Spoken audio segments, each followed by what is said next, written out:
Oi, tudo bom? O que vamos fazer nessa videoaula é estudar, seguir estudando, seguir aprofundando nas condições de possibilidade da ciência moderna, nessas bases filosóficas onde, sobre as quais se funda a ciência moderna. E então temos que seguir vendo os vínculos entre o sujeito, o mundo, possibilidade de acesso à verdade, o que é a natureza, o que podemos conhecer dela. E para isso é importante entender quais são as críticas de Hegel a Kant. Vamos usar a bibliografia A Crítica de Hegel ao Dualismo, Sujeito-Objeto de Kant, de Márcio Tadeu Girotti, onde ele, o primeiro a dizer o que diz, é que a filosofia, para Hegel, é o esforço por unir opostos, a superação do dualismo sujeito-objeto. Ele pretende superar a objetividade grega, que empregava uma atenção toda especial para o homem em sua identificação com o mundo. Isso que a gente falou do atitude contemplativa, Platão, Aristóteles.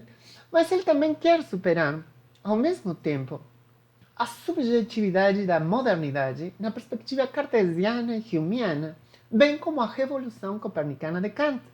Vocês lembrarão que o sujeito passa a ter um lugar fundamental, central, no acesso à verdade, né? Podemos lembrar, então, um sujeito transcendental que ele coloca elementos, ele organiza um mundo e ele não consegue chegar a acessar a coisa em si, mas consegue acessar a coisa para ele, para mim, a coisa para mim, como ela se apresenta para mim, quer dizer, o fenômeno. Para isso ele coloca as intuições a priori, as categorias do entendimento, né? Esse aí era Kant. Mas para Hegel, essa filosofia é uma filosofia da reflexão. Quer dizer que o sujeito não termina conhecendo o mundo, porque ele simplesmente conhece o que ele coloca, e pior ainda, quer dizer, uma outra consequência, é que o sujeito se autoconhece, esse sujeito transcendental do qual estamos falando, sem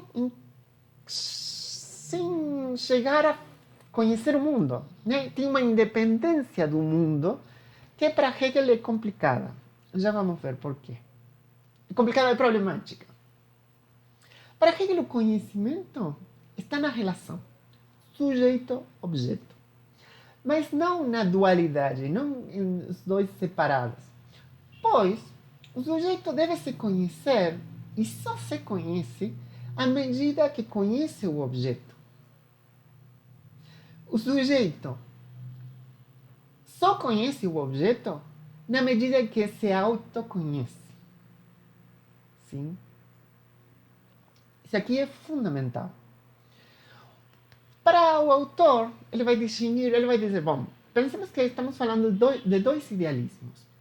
O idealismo transcendental quer dizer que está no centro na ideia, no sujeito, e não tanto na realidade, no olhar das coisas, o que seria o realismo. Em Kant, seria um idealismo transcendental.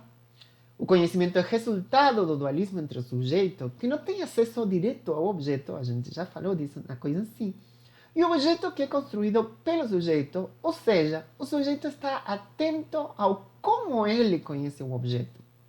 E só o aprende como aparência, ou melhor, como fenômeno. Né? O idealismo de Hegel é também centrado no sujeito, mas ele não desconsidera a realidade. Ele considera o diálogo entre o sujeito e o objeto e na interdependência deles. Sim? Duas frases para entender um pouquinho mais. Hegel diz: o que é racional é real e o que é real é racional. Quer dizer que a realidade participa de uma racionalidade do qual sujeito e objeto são parte. Sim? É uma mesma racionalidade. Das coisas, conhecemos a priori só o que nós mesmos colocamos nelas, diz Kant. que é o que a gente já estava vendo.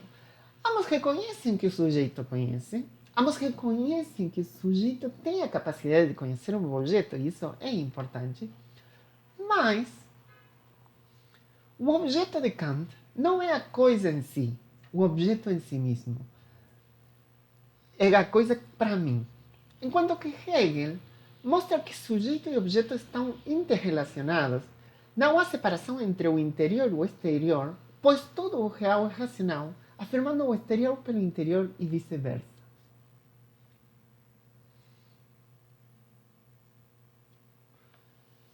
Se o sujeito, então, só se conhece na interrelação com um objeto, o indivíduo somente em si nada é.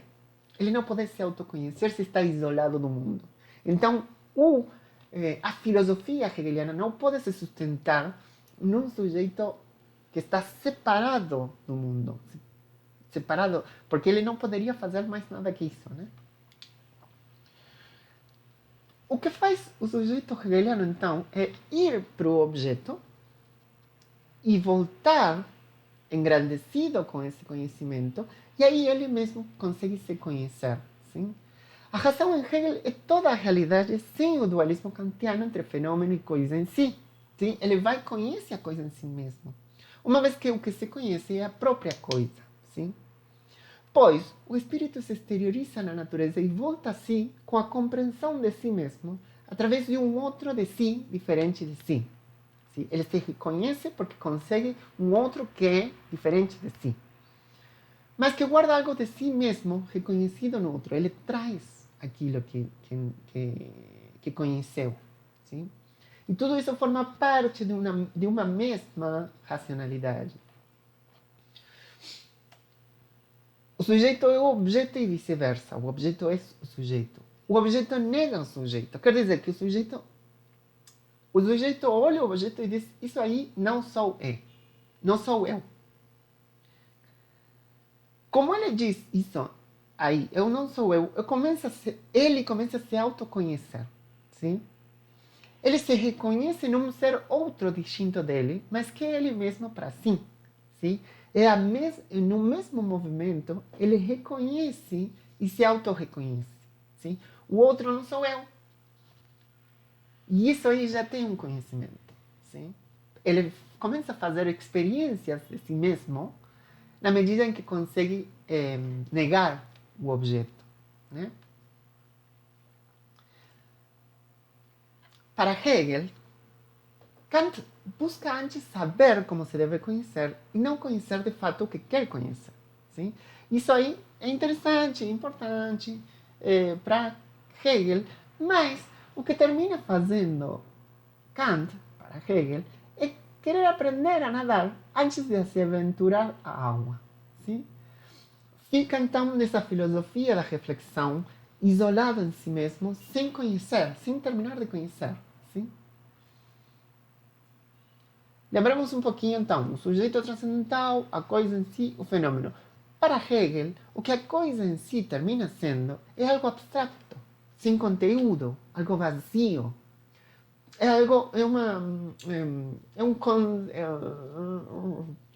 meramente analítico, sim? Então, o que faz Kant é reduzir o entendimento à incapacidade de conhecê-la. Né? Na figura que Kant usa, Hegel diz: o sujeito termina aceitando que não pode conhecer nunca algo.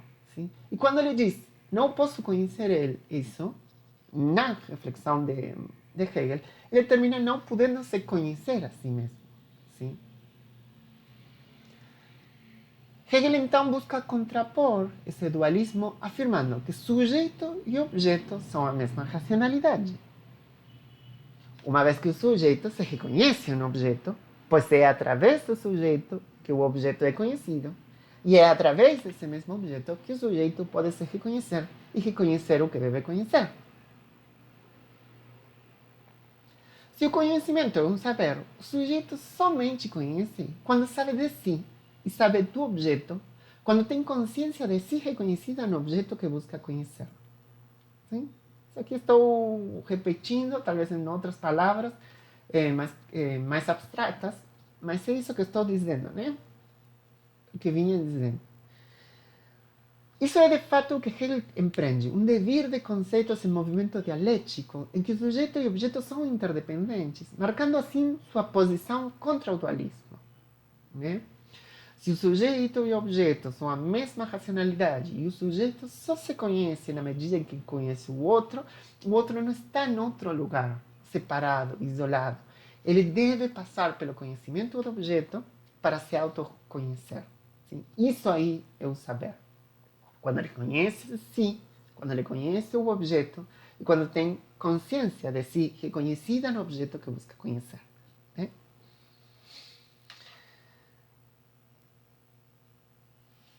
Outra questão que aparece como problemática, então, é o lugar do sujeito transcendental como eu penso.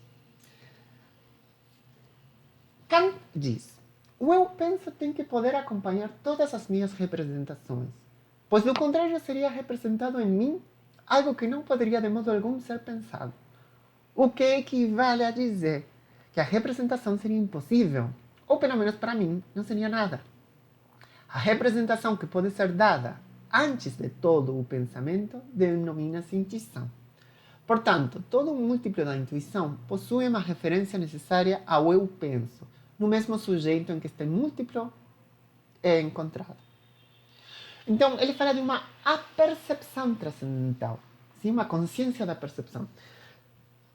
O mundo tem múltiplos estímulos, vamos dizer, que o sujeito tem que organizar. Na medida que ele tem que organizar, ou para dar unidade a isso, esse eu penso tem que ser também uma unidade organizadora. Sim? É um penso que recebe o múltiplo e o unifica porque porque ele é uma unidade. É um eu penso que consegue acompanhar essa multiplicidade. Sim? Complexidade e organizar nesse um. Eu sou um. Eu recebo a multiplicidade, mas para eu organizar numa unidade, eu tenho que ser uma unidade. Sim? Agora, o eu penso kantiano configura-se como um eu racional que intui então a si mesmo no tempo, reconhece a si e acompanha as representações, sendo o eu o responsável pela unidade de toda a percepção. Sim? Para eu organizar, eu tenho que ser um único. Então, eu devo me reconhecer, intuir a mim mesmo no tempo, contínuo no tempo, como unidade. Para Hegel, esse eu kantiano pensa a si mesmo excluindo os outros eus. Ele é independente, autossuficiente a respeito dos outros, do mundo, daquilo que não ele é, que não é ele, né? Em Hegel, pelo contrário, pensa que o eu é uma mediação consigo mesmo para o outro, reconhecendo a si mesmo através do outro de si. Sim? Pensamos que sempre está o sujeito que só se reconhece no outro. Só se reconhece quando ele conhece o outro. Sim? O eu é, portanto, por si, a si mesmo, uma mediação consigo mesmo no tornar-se outro, percebendo si como um outro de si mesmo.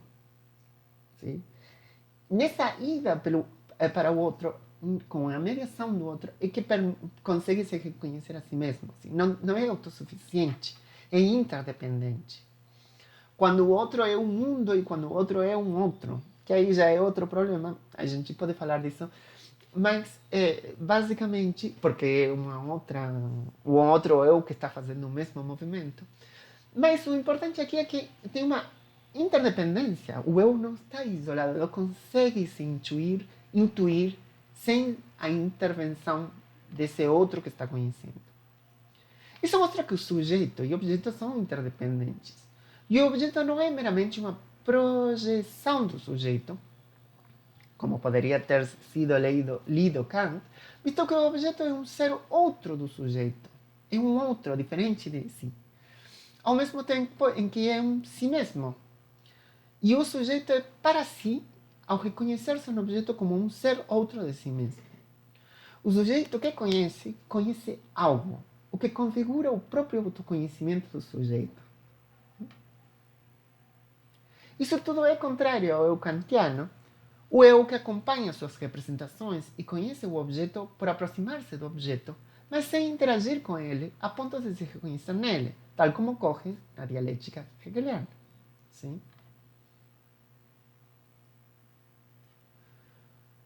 Que sujeito e objeto são interdependentes e que o sujeito que conhece algo, o que configura o próprio autoconhecimento do sujeito, nos coloca num sujeito que está na história, sim? Que tem um espaço, que tem um tempo, porque esse tempo e espaço são fundamentais para que o sujeito se coloque em autoconhecimento. Sim? O que Hegel nos traz é que esse sujeito universal, transcendental do Kant, que não era tão importante onde ele estava ubicado, porque ele era universal, era transcendental, e então todo sujeito que conhece, até o sujeito primitivo, até Deus, até eu, que sou aqui na contemporaneidade, ou o Kant mesmo, o próprio Kant, era o mesmo sempre, porque não tinha interação com o mundo para se autoconhecer. Aqui estamos falando de um sujeito que vai se autoconhecendo ao longo da história. Sim? Ele está localizado num espaço, está localizado num tempo, é um sujeito histórico. É esse o sujeito que acessa a verdade, porque está em inter-relação com o objeto, está em inter-relação com o mundo. Sim? Isso mais ou menos, isso aí estamos chegando um pouquinho às nossas nossa contemporaneidade, né? Um sujeito histórico, um sujeito ubicado, um sujeito localizado, né?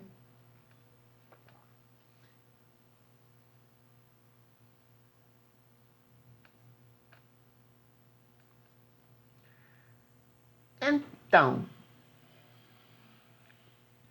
quais são as críticas de Hegel a Kant sobre o acesso à verdade?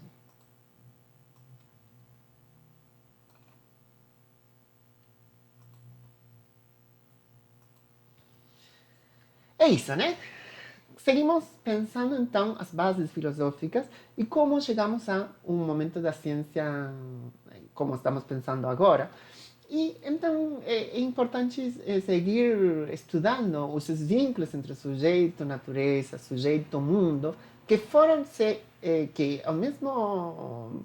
os mesmos filósofos e filósofas seguem pensando e seguem colocando outras reflexões que nos ajudam a entender como estamos hoje, né? O... É isso, é isso. Então, seguimos com a nossa disciplina. Bom estudo e até breve.